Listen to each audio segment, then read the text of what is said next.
औज़ुबिल्लाहि मिनश्शैतानिर्रजीम।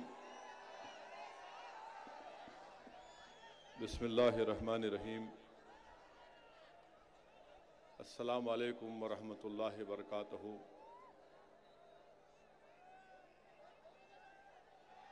Dice पर तशरीफ़ फरमा मेरे बड़े भाई एडवोकेट बाला साहिब अम्बेडकर साहब, हमारी पार्टी के ज़िले नांदेड़ के सदर मोहतरम जनाब फ़िरोज़ लाला साहब, रुकन असम्बली औरंगाबाद मोहतरम जनाब इम्तियाज़ जलील साहब, साबिक़ा MLA हरिभाऊ भाडे साहब, नांदेड़ के लोकसभा के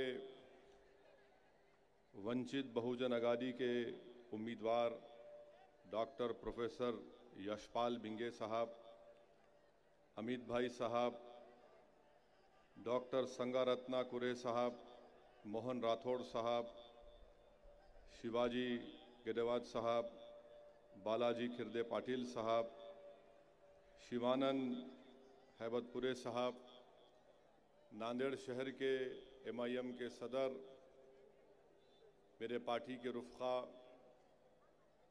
निज़ामाबाद भैंसा से मेरे मजलिसी रुफ़क़ा तशरीफ़ लाए, अज़ीज़ान मिल्लत, हाज़रीन इकराम, मैं आप तमाम का शुक्रिया अदा करता हूँ कि आज आपने मोहतरम जनाब एडवोकेट बाला साहिब अम्बेडकर साहब के इस जलसे को आपकी शिरकत ने ना सिर्फ कामयाब किया, बल्कि मैं समझता हूँ कि मराठवाड़ा के इस इलाके से आज यहाँ पर हज़ारों की तादाद में आपकी मौजूदगी यकीनन उन तमाम सियासी पार्टियों को एक पैगाम दे रही है, उनको समझा रही है, उनको ख्वाब गफलत से बेदार कर रही है, उनको ये पैगाम दिया जा रहा है कि अब महाराष्ट्र का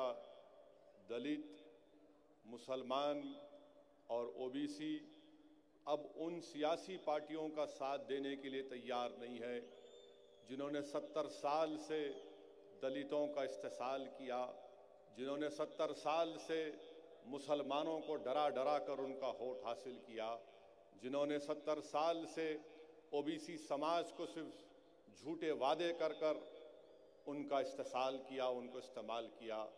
महाराष्ट्र की ये गरीब आवाम, महाराष्ट्र की ये बहुजन समाज जो हमेशा अपने आप से एक सवाल करती थी कि क्या कोई एक ऐसा विकल्प है, क्या कोई एक ऐसा मुतबादिल है, क्या कोई ऐसा एक ऑल्टरनेटिव है जो दलित, मुसलमान और OBC समाज के मसाइल को हल कर सके, जो हमारी आवाज़ को बेबाक तरीक़े से महाराष्ट्र की विधानसभा में उठा सके। क्या हमारे पास ऐसे गयूर और बहादुर MP नहीं होंगे जो हिंदुस्तान की पार्लियामेंट में खड़े होकर बाबा साहिब अम्बेडकर के दिए हुए संविधान में जो हुकूक दिए गए उसके हुकूक को उठाएं और आवाज़ बन सकें। मैं महाराष्ट्र के दलितों से, मैं महाराष्ट्र के मुसलमानों से, मैं महाराष्ट्र के OBC से कह रहा हूं कि आज वक्त आ गया है। जो ख्वाब आप देख रहे थे, जो ख्वाब आप देख रहे थे, अल्हम्दुलिल्लाह वो ख्वाब आज पूरा होने जा रहा है। मैंने पहले भी कहा और आज भी कह रहा हूं कि मैं मेरे बड़े भाई बाला साहिब अम्बेडकर के साथ, उनके साथ खड़ा रहूंगा, उनकी हर कोशिश में उनका साथ दूंगा। मैं पूरी जिम्मेदारी के साथ और पूरे एतमाद के साथ मोहतरम जनाब प्रकाश अम्बेडकर साहब से कह रहा हूं कि ना सिर्फ महाराष्ट्र, ना सिर्फ तेलंगाना, बल्कि पूरे हिंदुस्तान का मुसलमान बाला साहिब अम्बेडकर साहब आपके साथ खड़ा हुआ है। आप ये जो जद्दोजहद का जिसका आपने आगाज किया, ये स्ट्रगल का जिसने आपने आगाज किया, जो बाबा साहिब अम्बेडकर के ख्वाबों को पूरा करने के लिए जो आज आपने इक़दाम उठाया, हम इंशाअल्लाह ताला आपके साथ खड़े रहेंगे और आप जहां कहीं भी जाएंगे हम आपके साथ जाएंगे। हमारी कोशिश एक ही है कि ये समाज को इंसाफ मिले। और याद रखो महाराष्ट्र के दलित अवाम, मेरे दलित भाइयों, मेरी इस बात को याद रखो कि हिंदुस्तान की लोकसभा में, महाराष्ट्र की विधानसभा में या हिंदुस्तान की जहां जहां ऐवान असेंबली है, यकीनन हमारे दलित भाई वहां पर एमएलए और एमपी बनकर चले जाते हैं। मगर आखिर क्या बात है कि जब दलित समाज पर, जब बहुजन समाज पर, जब मुसलमानों पर, जब ओबीसी पर, बाबा साहिब के दिए हुए संविधान पर जब हमला किया जाता है तो क्या हो जाता है हमारे नुमाइंदों को कि इनकी जबान नहीं खुलती, इनका दिल नहीं धड़कता, इनके दिमाग में जोश नहीं पैदा होता, इनका जिस्म हरकत नहीं करता। इसलिए नहीं करता मेरे दलित भाइयों क्योंकि ये तमाम के तमाम चमचों की पार्टी के चमचे बने हुए हैं। अब आपको चमचों को नहीं बल्कि आपको बहादुरों को कामयाब करना है। जितनी नेशनल पार्टियां हैं, जितनी रीजनल पार्टियां हैं, इनके पास हमारे दलित भाई हैं, मगर वो हरगिज उनको इस बात की इजाजत नहीं देते कि खुलकर मसाइल को बयान कर सके। मैं हमारे दलित भाइयों को याद दिलाना चाहता हूं कि आज से 60-65 साल पहले बाबा साहिब अंबेडकर ने कहा था, इन्हीं लोगों के बारे में कहा था कि हां, ये लोग हिंदुस्तान की उस पार्लियामेंट की कुर्सियों पर बैठते हैं जिसका उसूल मैंने लिखा। यह हिंदुस्तान की उस पार्लियामेंट की कुर्सियों पर बैठते हैं जिसका संविधान मैंने लिखा। ये बैठते जरूर है, ये आवाज मुंह नहीं खोलते। ये कब मुंह खोलते? जब उनको नींद आती है तो अंगड़ाई लेकर आ करते। आप बताइए कि हिंदुस्तान की लोकसभा में 10% रिजर्वेशन दे दिया गया। किसको दिया गया? सावरना समाज को दिया गया। किसको दिया गया? जनियोधारों को दिया गया। 82 एमपीज हैं, सब खामोश बैठे हुए, कोई मुंह नहीं खोला। मुझे उस वक्त बाबा साहिब अंबेडकर का जुमला याद आया कि बाबा साहिब अंबेडकर ने इन्हीं लोगों के बारे में कहा था कि ये मुंह नहीं खोलेंगे, मुंह उस वक्त खोलेंगे जब उनको नींद आएगी। अब हम यहां पर आए हैं, अब हम यहां पर आए हैं बाला साहिब के साथ कि नींद से बेदार करने के लिए आए हैं आपको। अब बेदार होने का वक्त है। अब हम बहुत सो चुके, अब जागने का वक्त है, अब लड़ने का वक्त है, अपने हक को हासिल करने का वक्त है। बाला साहिब को हिंदुस्तान की उस पार्लियामेंट में भिजाने का वक्त है। महाराष्ट्र की विधानसभा में एक दलितों की एक बेबाक आवाज जाएगी, ओबीसी की बेबाक आवाज जाएगी, जो इन सावरनाओं से, जो इन जनियाधारियों से, जो इन इस्तेसाल करने वालों का साथ नहीं देगी, बल्कि बाबा साहिब अंबेडकर के उस संविधान के कॉन्स्टिट्यूशनल राइट्स का मुतालबा करेगी। आज हिंदुस्तान को अगर मजबूत बनाना है, हिंदुस्तान को अगर मजबूत बनाना है, तो क्या हिंदुस्तान को मजबूत राहुल, मोदी, फडणवीस, पवार या ठाकरे करेंगे? नहीं कर सकते। हिंदुस्तान को मजबूत कौन करेगा? ये दलित समाज का गरीब नौजवान करेगा। हिंदुस्तान को मजबूत कौन करेगा? जो अंबेडकर का सही चाहने वाला होगा। हिंदुस्तान के संविधान की रक्षा कौन करेगा? प्रकाश अंबेडकर करेगा जब पार्लियामेंट को जाएगा। ये लोग क्या हैं? ये लोग तो सिर्फ तू मैं करते रहते हैं। ये क्या करते हैं? ये सिर्फ यही कहती हैं, चौकीदार वो, उधर से मोदी बोलते हैं नामदार वो, मैं कामदार। पवार साहिब बोलते कि मैं करूंगा। मेरे भाई, ना मोदी करेंगे, ना राहुल करेंगे, ना पवार साहिब करेंगे, कोई कुछ नहीं कर सकता। ये तमाम के तमाम ऐसी ताकतें हैं जो कभी भी दलित समाज को, मुसलमानों को, ओबीसीज को, बहुजन समाज से इंसाफ नहीं करेंगे। क्या किया आपने बताइए? 70 साल हो गए हमारे मुल्क को आजाद होकर। क्या किया इन्होंने बताइए? अगर बाबा साहिब अंबेडकर हिंदुस्तान का संविधान नहीं बनाते तो मैं जिम्मेदारी के साथ कह रहा हूं, अगर अंबेडकर संविधान नहीं बनाते तो दलितों को, मुसलमानों को, बहुजनों को इंसान मानने का दर्जा भी नहीं दिया जाता।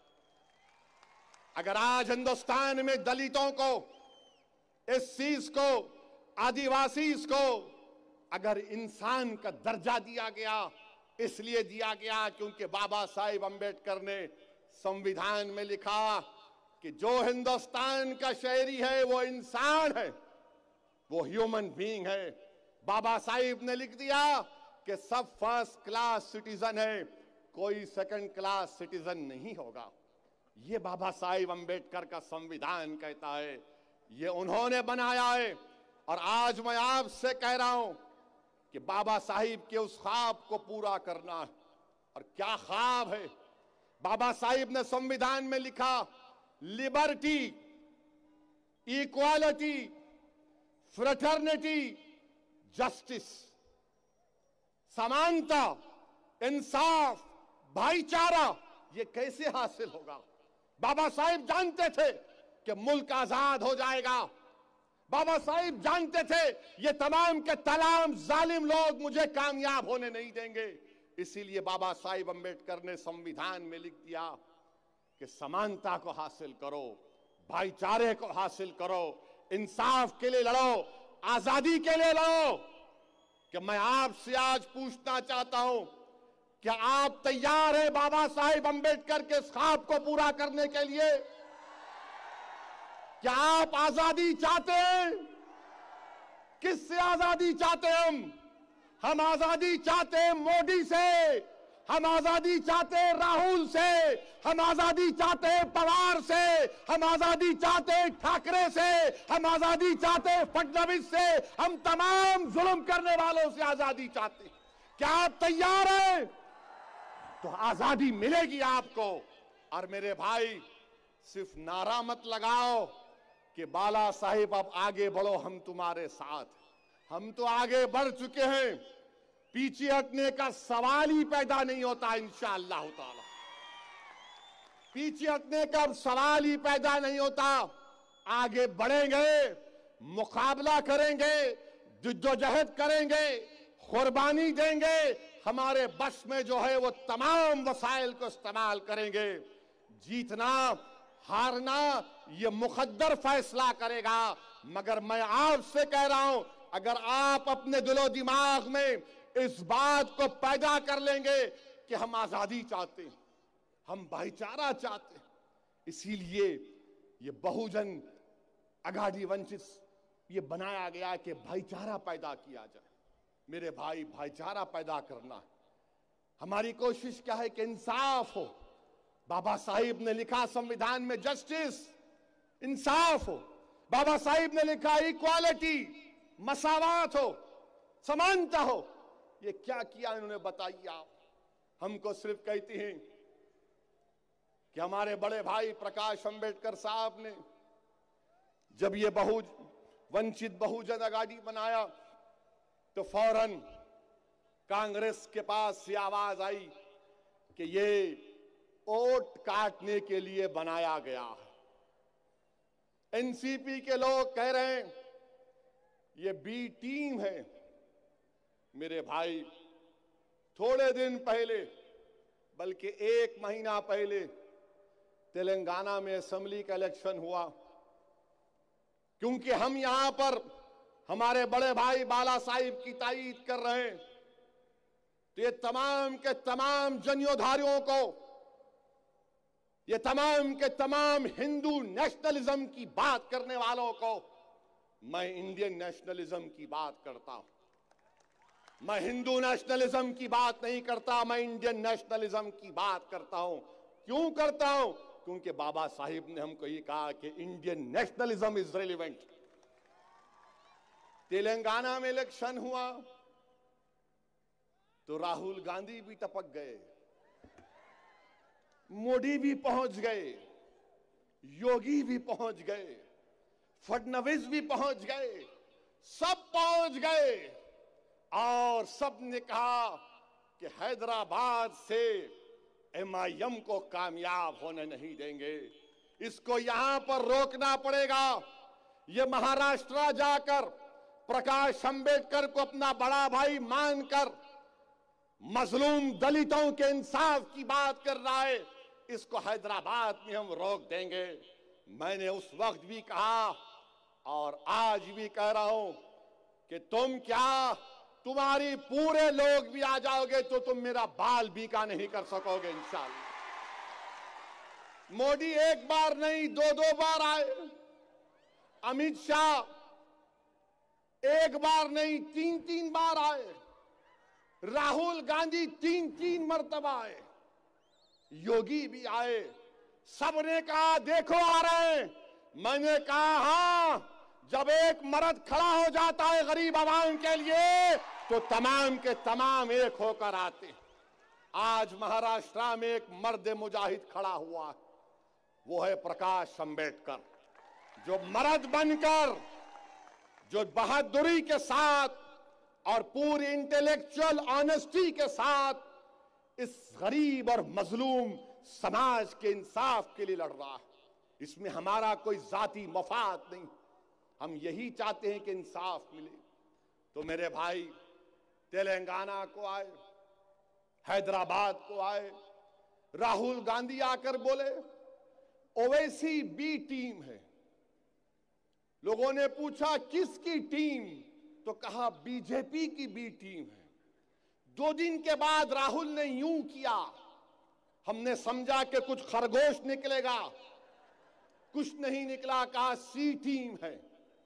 फिर राहुल गांधी ने कहा ये महाराष्ट्र में क्यों लड़ते हैं? क्यों महाराष्ट्र आपका खानदान का है, हमारा नहीं है? क्यों जाते महाराष्ट्र को? जाएंगे। राहुल गांधी तैयार हो जाओ, ये शेरवानी अमेठी में जाकर अब भड़काऊ भाषण देगा इंशाअल्लाह ताला। ये राहुल गांधी हैदराबाद को आए थे, पकड़ पकड़ कर लोगों को लाए। अरे चल चल चल चल, उसकी सभा है, उसकी सभा है। लोगों को खींच खींच कर लाए। किसी को कहा कि तुझे 100 रुपये 200 रुपये देंगे, एक मुरख का पैकेट देंगे। मुझसे गरीब आवाम ने पूछा असद भाई पैसे भी मिल रहे, चिकन भी मिल रहा। मैंने कहा मटन नहीं मिल रहा, वो भी ले ले। सबको बुलाए तो 1500 लोग, 2000। अब यहां पर जितने लोग आए, जरा मेरी इस बात का पैगाम, मेरी इस बात के सवाल का जवाब दे दो, ताकि जनियोधारू राहुल गांधी को मालूम हो जाए और साहिब अशोक राव को वह भी मालूम हो जाए कि साहिब इतने लोग जो यहां पर प्रकाश अंबेडकर के नाम पर आए, हमने किसी को भी एक पैसा नहीं दिया। आपको पैसे दिए? आपको दिए? क्यों आए? क्यों आए आप? आप अपने समाज के इंसाफ के लिए आए। और जब राहुल की सभा होती, जब मोदी की होती, मित्रों की, तो पैसे देकर लाते। यहां पर लोग पैसा खर्च के आते। ये हम में उनमें फर्क है।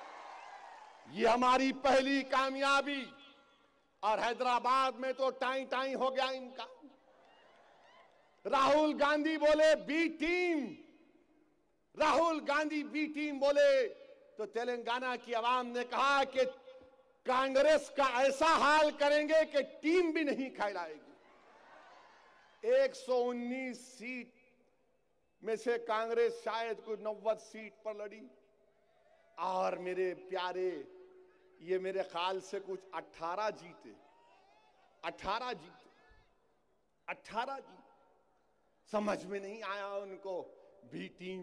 मोदी आए, मोदी आके बोले हाँ, तो लोगों ने कहा कि हमारा भाई ओवैसी, लोगों ने कहा कि अब तेरे भाइयों बहनों में नहीं आने वाले हैं। तेलंगाना की आवाम ने कहा कि तूने हमको धोखा दिया, नौकरी देने का वादा किया था, 15 लाख देने का वादा किया, ना तू नौकरी दिया, ना तू 15 लाख दिया, ना किसानों का किया। तूने क्या किया? तो सिर्फ कहा भाइयों बहनों, भाइयों बहनों, भाइयों बहनों।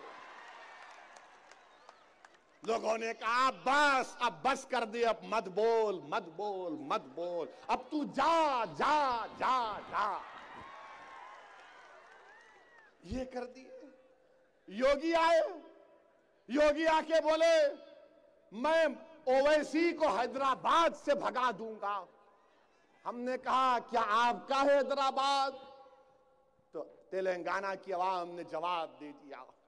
मेरे भाई याद रखिए इस बात को कि बाबा साहिब अंबेडकर ने हमको कह दिया, संविधान बनाकर कह दिया कि तुम पैदा नहीं किए गए हो कि सिर्फ शर्मा, द्विवेदी, फडणवीस, राहुल गांधी, मोदी, पवार और ठाकरे को वोट दो। मेरे भाई तुम वोट देते आए, आज तुमको अपने आप को वोट देना है। यहां पर हमारे भाई यशपाल को वोट देने का है। क्या आप देंगे यशपाल को वोट लोकसभा में? जरा जोरदार हाथ उठाकर कहिए क्या आप देंगे? क्या नांदेड़ का मुसलमान देगा? क्या नांदेड़ का मुसलमान देगा? अगर देगा तो नारा लगाओ मेरे साथ, नारे तकबीर। क्या नांदेड़ का एससी समाज देगा? तो बोलो जय भीम। क्या ओबीसी समाज देगा? तो हो गया काम। अब मैं आने के बाद मालूम हुआ कि अशोक राव साहब बात करें कि मेरे पीछे पड़े रहते। क्यों पीछे पड़ते नहीं मालूम। मैं ही दिखता हूं क्या? मर्द कोई और नहीं दिखता? नहीं वो ऐसा, वो इन्हें वो कम्युनल, इनू कम्युनल। अशोक राव साहब 11 तारीख दिसंबर को 10 की रात को अगर मैं बोलूं, एक दिन पहले तेलंगाना के काउंटिंग से पहले तुम्हारे पार्टी के तुम्हारे से बड़े बड़े लीडर क्या बोल रहे थे? ओवैसी मदद करोगे क्या? आज आप हमको कम्युनल बोल रहे हैं। आप बोलते हैं कि नहीं प्रकाश अंबेडकर साहब से बातचीत हो सकती है, एमआईएम से नहीं हो सकती। तो सुनो राहुल गांधी, सुनो अशोक राव चौहान, मैं पूरे इखलास के साथ और पूरी जिम्मेदारी के साथ और पूरे सीरियसनेस के साथ कांग्रेस पार्टी से, शरद पवार से भी कह रहा हूं कि अगर आप कह रहे हैं कि एमआईएम पार्टी से आपको तकलीफ है, मैं आपसे कह रहा हूं कि आप मेरे बड़े भाई जनाब बाला साहिब अंबेडकर साहब से बात करो, उनकी इज्जत के मुताबिक उनको सीट दे दो। मेरे को एक सीट भी नहीं चाहिए, मुझे एक सीट भी नहीं चाहिए। जितनी सीट उनकी इज्जत और उनके मुकाम के लिहाज से आप दोगे, असदुद्दीन ओवैसी अलग मीटिंग करके तायीद करेगा।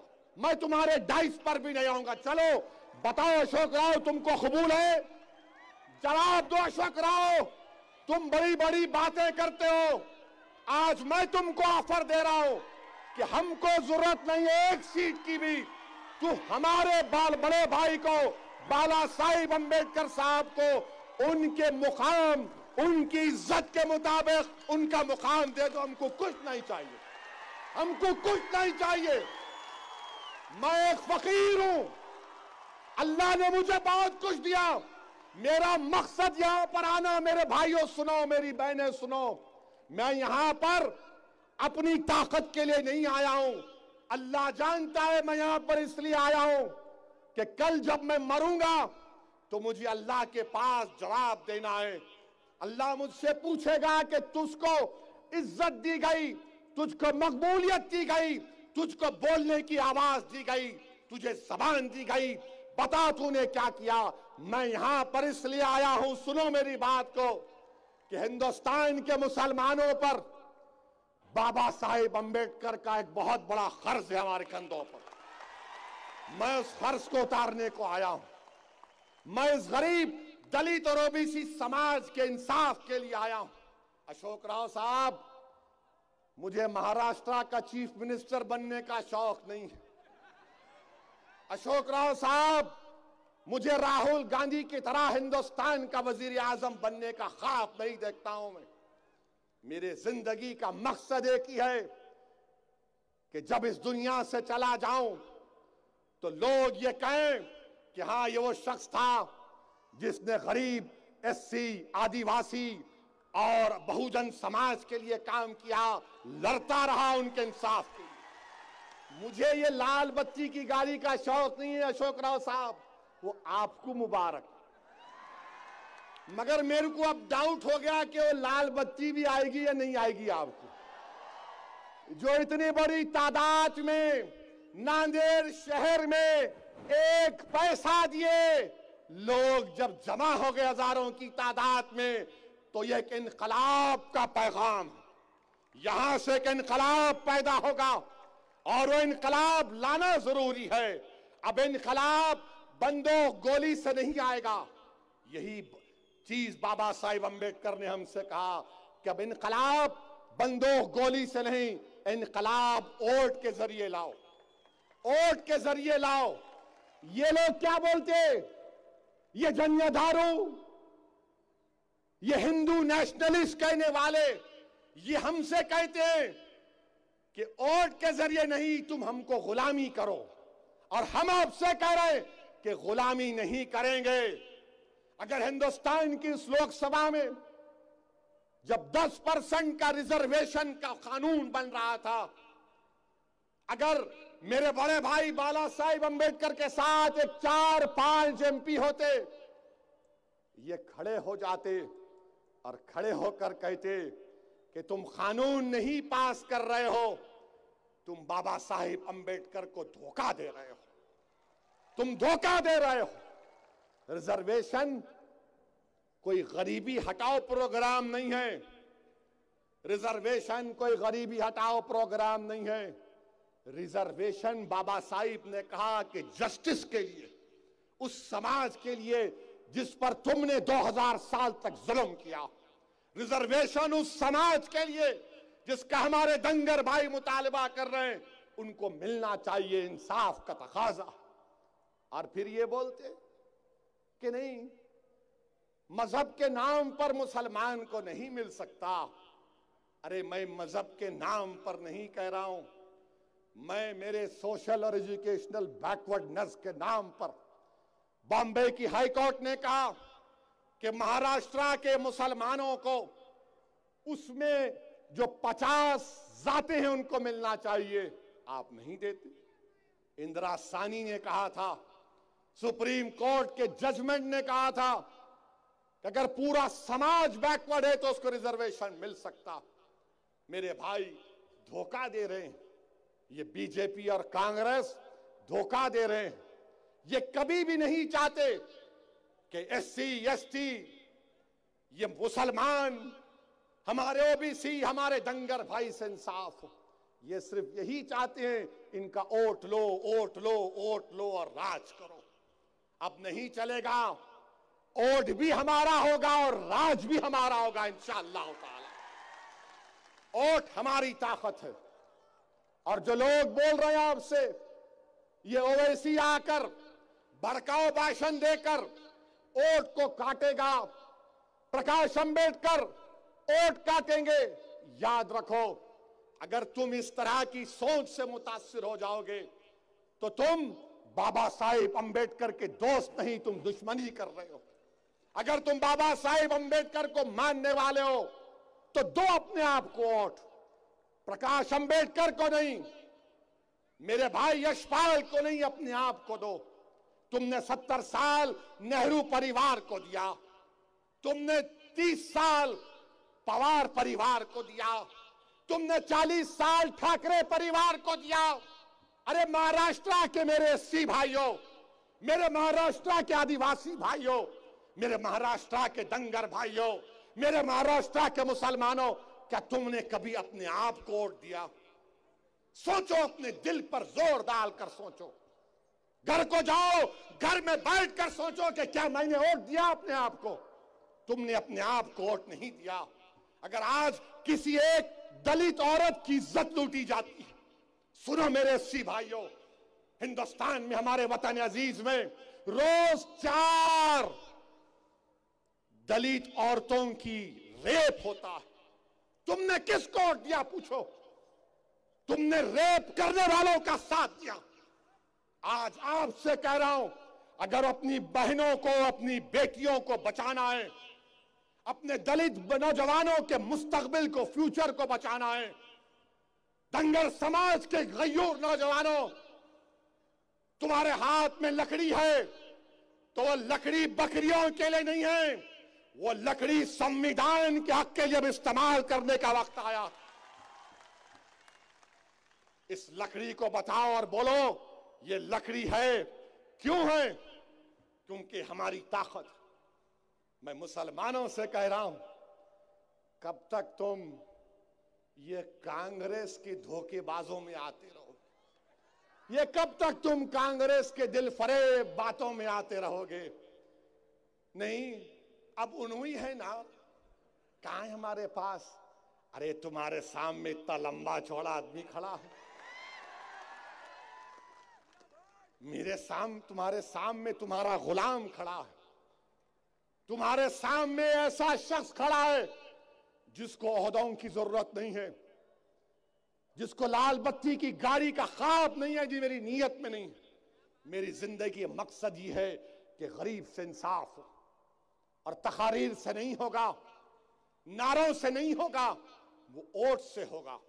अगर वोट इस्तेमाल करोगे, अपनी पार्टी के हक में इस्तेमाल करोगे, तो फिर वो इंसाफ होगा। वरना याद रखो, ये जो मासूम बच्चे 12-13 साल के हैं, ये कल जब 20-22 साल के हो जाएंगे, ये तुमसे पूछेंगे कि बता मां, बताओ अम्मी, बताओ पिताजी, बताओ अब्बा, आपने हमारे लिए क्या किया?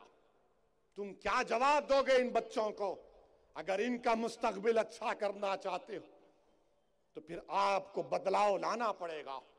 डरने घबराने की जरूरत नहीं है। ये 10% का जुमला नरेंद्र मोदी दिए।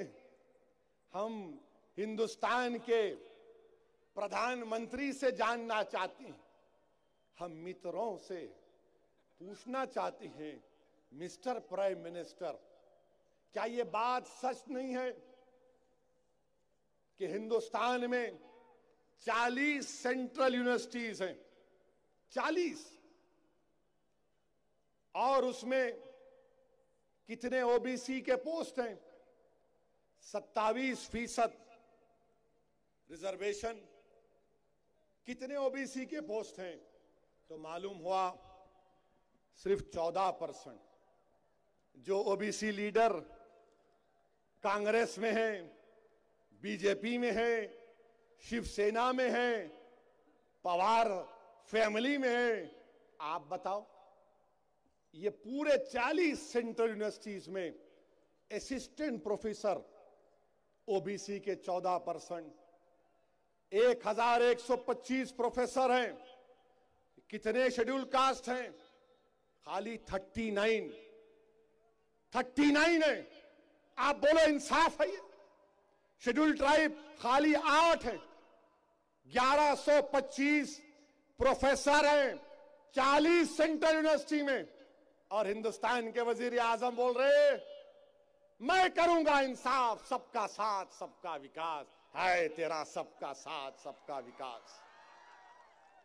फिर एसोसिएट प्रोफेसर 2620 पोस्ट, खाली 130 शेड्यूल कास्ट 4.96, शेड्यूल ट्राइब 1.3। क्या सबका साथ सबका विकास है मोदी? Assistant professor 7740। कितने एससी हैं? 12%। कितने एसटी हैं? 5%। ओबीसी कितने? 14%। और आप 10% दे रहे हो उन लोगों को। जिनके ऊपर कभी ऑपरेशन नहीं हुआ, जिनको ऊपर कभी जुल्म नहीं हुआ, हिंदुस्तान के वजीर आजम, नॉन टीचिंग स्टाफ कितने, पूरे 40 सेंट्रल यूनिवर्सिटीज में एससी समाज के 8%, एसटी समाज के 4%, ओबीसी 10.17%। मोदी जी सबका साथ, मोदी जी आप साधारण समाज को 10% दे रहे हैं, क्या इन पर कभी जुल्म हुआ? मैं जब आ रहा था तो थाने में सीवरेज ट्रीटमेंट प्लांट में 4 दलित बच्चे सीवरेज साफ कर रहे थे, गैस उनके मुंह में गई, मर गए। बताओ, ये आप करते, हम करते? कौन करता ये? आपकी गंदगी हम साफ करते हैं और आप 10%? बताइए आप कौन सा इंसाफ है ये? हम मुंह छोड़े तो मारते हैं, आपके इलाके से बारात लेकर जाते पीटते हैं, अगर सेल फोन पर रिंगटोन पे आवाज आती बाबा साहेब अंबेडकर की तो मारते हैं। ये कौन सा इंसाफ है तुम्हारा? मेरे भाई, जुल्म की एक लंबी दास्तान है, मेरी मां और बहनों, जुल्म की एक लंबी दास्तान है। मैं आपसे सिर्फ ये गुजारिश करने आया हूं कि अब तो बेदार हो जाओ, अब बेदार हो जाओ। ये जो मेरे बड़े भाई प्रकाश अंबेडकर साहब ने वंचित बहुजन अघाड़ी बनाया है, ये ऑर्गेनिक गठबंधन है, ऑर्गेनिक है, इसमें फर्टिलाइजर नहीं है, इसमें केमिकल नहीं है, ये ऑर्गेनिक है। और हमसे ज्यादा कोई ऑर्गेनिक नहीं हो सकता। वो तमाम के तमाम मिलावट के हैं, मिलावट के हैं। अभी आपने सुना, हमारे एक भाई ने स्पीच दिया कि कैसे करप्शन के मामले में भी नाइंसाफी।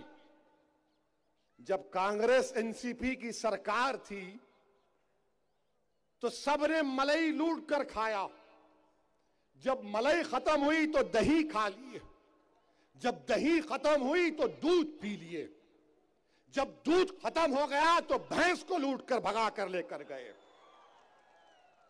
जब कुछ भी नहीं मिला तो बहुत कुछ किए, मगर सिर्फ छगन भुजबल पर करप्शन का इल्जाम, सिर्फ छगन भुजबल पर। क्या साहिब के खानदान के भतीजे दूध के दूल्हे हैं? वो कुछ नहीं, वो खाली चके यूं करे। छगन भुजबल 2-2 साल जेल में, ये नाइंसाफी है मेरे भाई। हम उम्मीद करते हैं कि छगन भुजबल भी अब समझ गए होंगे, समझ गए तो अच्छा है, वरना याद रखिए आप, ये लोग सिर्फ हमको हमारा वोट हासिल करने के लिए, नुकसान पहुंचाने के लिए आ रहे हैं। मैं आपसे ये गुजारिश करने के लिए खड़ा हुआ हूं, मैं आपसे सिर्फ ये बोलने के लिए खड़ा हूं कि एक मौका आपको प्रकाश अंबेडकर साहब को देना, प्रकाश अंबेडकर साहब को कामयाब करना है। हम यही चाहते हैं कि ये बहुजन वंचित अघाड़ी समाज, ये जो बनाया गया है, इसके तमाम के तमाम उम्मीदवार आने वाले पार्लियामेंट के इलेक्शन में कामयाब हों। राहुल गांधी, मोदी, ये आएंगे आपके पास, आकर बहुत बातें करेंगे, बोलेंगे कि ओवैसी भड़काओ, ओवैसी कट्टरपंथी हैं। मोदी आके बोलेंगे, फडणवीस बोलेंगे, शिवसेना भी बोलेगी। ये शिवसेना का क्या खेल है? सुबह में भाई भाई, रात में दुश्मन दुश्मन, रात में दुश्मन दुश्मन, सुबह में भाई भाई। अरे एक स्टैंड ले लो प्यारे, देखो हम कैसा खड़े मर्दों की तरह। आओ बोल रहे हम, खुलकर मुकाबला करना, ये क्या है? पास आते भी नहीं, चिलमन के पास से कंकर फेंक रही हूं। आओ ना, निकलो मैदान में। नहीं, हम साथ नहीं देंगे। अरे छोड़ो ना, छोड़ो। नहीं छोड़ेंगे, मलाई खाएंगे पार्लियामेंट के इलेक्शन तक। उसके बाद अगर कुछ सेटिंग हो गई तो फायदा होगा। मगर यहां पर कुछ नहीं है। यहां पर सिर्फ एक ही मकसद है कि ये दलित बहुजन समाज को इंसाफ मिले।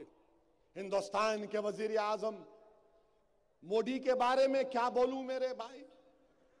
अगर नांदेड़ से कोई प्राइम मिनिस्टर को ईमेल करेगा, मिस्टर मोदी आपको हम प्राइज देना चाह रहे, तो मोदी साहब बोलेंगे आजा आजा आजा, प्लेन से जाता आओ मेरे को प्राइज दो। कोई जाके प्राइज दिया उनको, मालूम हुआ अलीगढ़ में उसका ऑफिस भी नहीं है, ऑफिस ही नहीं है, मगर वजीर आजम मुस्कुराकर फोटो ले लिए। क्या वजीर आजम है। हमको मुसलमानों को बोलते ट्रिपल तलाक, मुस्लिम महिलाओं से इंसाफ करूंगा, तो साबरीमाला में क्या हो गया आपको। साबरीमाला में कुछ नहीं बोलते, वहां जाकर बोलते हैं कि मेरे फेथ का मामला। मेरे भाई, मेरे बुजुर्गों, मैं आपसे सिर्फ यही अपील कर रहा हूं कि आप हमारे बड़े भाई बाला साहेब अंबेडकर साहब का साथ दीजिए। नांदेड़ में जो हमारे कैंडिडेट हैं उनका साथ दीजिए। और अशोक राव साहब से फिर से कह रहा हूं कि मैंने जो बात कही वो रेटरिक नहीं है, वो पूरे इखलास के साथ मैंने कहा है। अब आपको फैसला करना है।